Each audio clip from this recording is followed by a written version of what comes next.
learning moment. I'm learning that if you act well, it's an honorable thing to do your job well. So I took that in, and it became meaningful to me.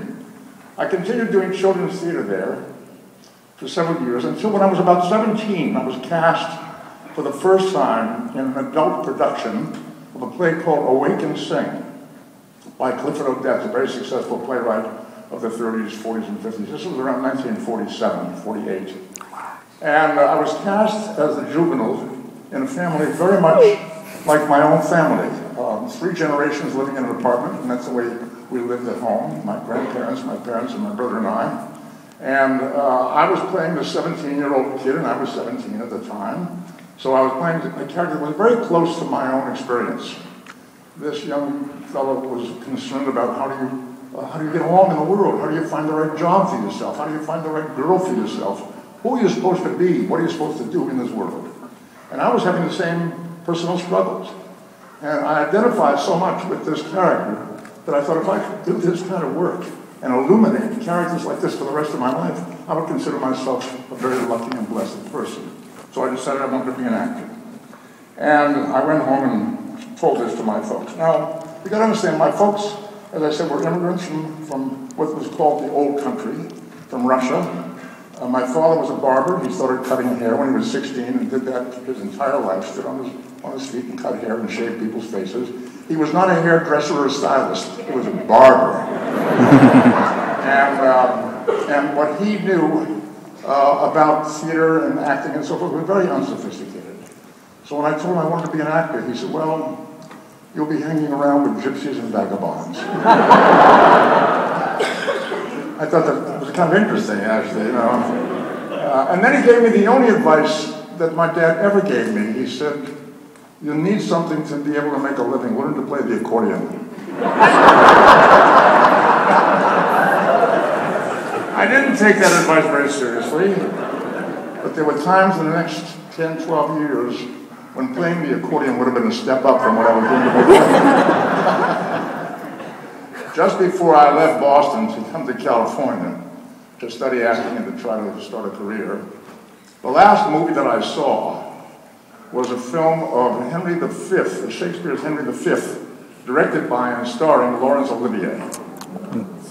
And there came a scene just before the night before the battle at Agincourt, where the English are going to meet the French. And the English, Henry's troops, are vastly outnumbered, and it's night, and he goes out into the encampment, hooded and in disguise, because he wants to know what his troops are thinking about. They're going to fight the French in the morning, and there's a very good chance that a lot of them may not make it through. So he listens to what they're saying, and he hears somebody say, I wish we had more men. And he answers and he says, what's he that wishes so, my cousin, Westmoreland? Nay, cuz, wish not a single man more. If we are marked to die, we are enow to do our country loss, and if to live, the fewer men, the greater share of honor. And there was that word that chilled me, struck me again, the idea of honor.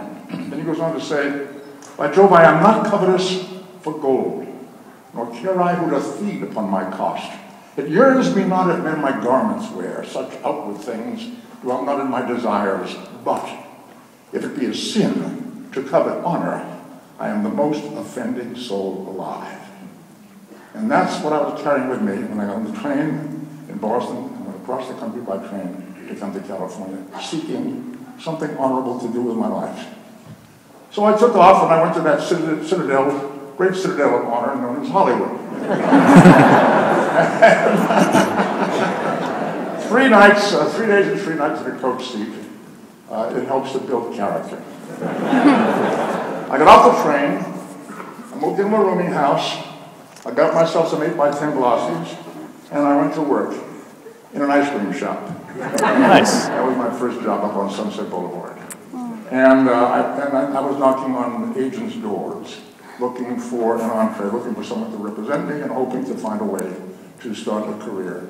And before it took very long, in a matter of some months or I think less than a year, I found myself in costume and makeup on a soundstage with a camera and crew, and I'm in a movie. And I thought, well, this isn't so difficult. I'm on my way. And to this day, I cannot understand why that particular job didn't rocket me to stardom, if you'll pardon my pun. It was a wonderful project, and a wonderful title. It was called Zombies of the Stratosphere.